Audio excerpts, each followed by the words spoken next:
अस्सलाम वालेकुम नाजरीन, इस वक्त हम मौजूद हैं सदीक शाहिद साहब के पास जो कि CEO है MS अपैरल के। आइए इनसे मुलाकात करते हैं। सबसे पहले तो बात करते हैं कि कश्मीरी मुसलमानों को बेदर्दी से शहीद किया जा रहा है, उस हवाले से ये अक़वाम मुत्तहिदा को क्या पैगाम देंगे?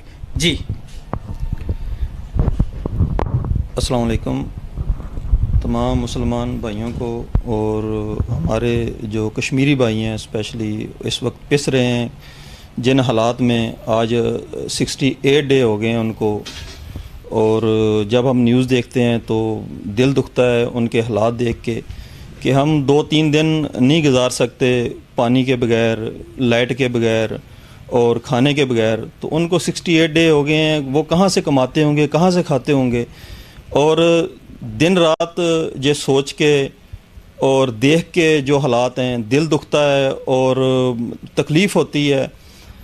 हमारे हुक्मरान इतने बेबस हो चुके हैं कि इन लोगों ने, मैं समझता हूँ कि हमारे वज़ीर-ए-आज़म साहब ने इसको अमेरिका में जाके जो किया है, पहले जब गए थे तो क्या मीटिंग करके हैं हमें नहीं पता कि ये सौदा करके हैं या क्या करके हैं, लेकिन उसके बाद ये हालात बन गए हैं कि 68 डे हो गए हैं वो बेचारे जिस अज़ियत से गुज़र रहे हैं, उनकी तालीम का जो हर्ज हो रहा है और जितने लोग बीमार हैं उनकी पता नहीं क्या हालत है। अगर मर जाते हैं तो कहाँ पे दफनाते होंगे, क्या करते होंगे?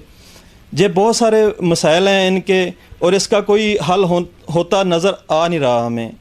हम जब भी देखते हैं परेशान होते हैं इनके हालात देख के। अल्लाह ताला आसानियाँ पैदा करें कश्मीर भाइयों पर, और हम दुआ करते हैं कि इनकी जल्द इनको आज़ादी मिले और ये आज़ाद हूँ। हमने अपनी लाइफ में इतनी हमारी बड़ा एक्सपीरियंस तो नहीं है, लेकिन अपनी लाइफ में हमने नहीं देखा कि कश्मीर पे इतने डे हो गए हैं कि उनको जो खाना पीना बंद किया गया हो, कर्फ्यू लगा हो।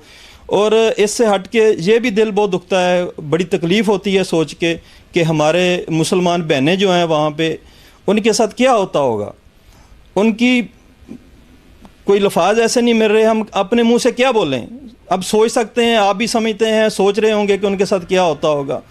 वो बेदर्द लोग वहाँ देखें जी। अभी इमरान खान साहब वहाँ पे गए हैं, उन्होंने कलमा पढ़ा है हमारा ला इलाहा इल्लल्लाह मुहम्मद रसूलुल्लाह सल्लल्लाहु अलैहि वसल्लम का नाम लिया है। तो मैं समझता हूँ कि हमें बड़ा अजीब फील हो रहा था कि हम इतनी मैच्योरिटी हमारी कम है मुसलमानों की वहाँ पे, कि पूरी दुनिया के अंदर हम मुसलमान बहुत कम हैं, इतने कम है कि हम वहाँ पे नाम नहीं ले सकते। और ये लोग यहूदी जो हैं और इनकी इतनी अक्सरियत है कि ये हमारे मुल्क के ऊपर भी इन्होंने सारा वो मसलत किया हुआ है अपना, जो ये चाहते थे अब इनका वो हो रहा है। और इनको तकलीफ़ अपने कुत्ते की और अपनी ये हर चीज़, अपना इनका बंदा भी है कोई कहीं, कुत्ते की तो एक अलग बात है। देखें अगर इनका कोई अपना बंदा, एक फ़र्द भी किसी मुल्क के अंदर किसी वजह से रुक जाए, रोक लें, गलत काम करते हुए पकड़ लें, तो ये वहाँ पे पहुँच जाते हैं अपना बंदा छुड़वाने के लिए, जैसे आसिया को इन्होंने छुड़वा के लेके गए हैं। ठीक है, ये देखें एक औरत को कैसे इन्होंने निकाला यहाँ से, जिसने हमारे नबी सल्लल्लाहु अलैहि वसल्लम की उनके नाम रसूलत पे नाम उसने बदनाम किया, बातें की हैं, और उसको कैसे छुड़ा के लेके गए हैं ये लोग। इन लोगों को इनकी मैच्योरिटी ज़्यादा है और ये लोग मुसलमानों को समझते नहीं हैं। और इनको चाहिए कि हमारे मुसलमानों को, जैसे अब शाम के अंदर हमारे तुर्की के सदर, हम खुश हैं कि उन्होंने ये कार्रवाई शुरू की है, तो मुसलमानों को ऐसा ऐसा आगे ये कार्रवाई करनी चाहिए ताकि इनको नसीहत हो कि मुसलमानों के साथ पंगा नहीं लेना। बहुत बहुत शुक्रिया। नाज़रीन, ये थे शाहिद सदीक साहब जो कि अपने ख्यालात के इजहार कर रहे थे कैमरामैन टीम के साथ। मुनीर रज़ा, BBC उर्दू TV UK।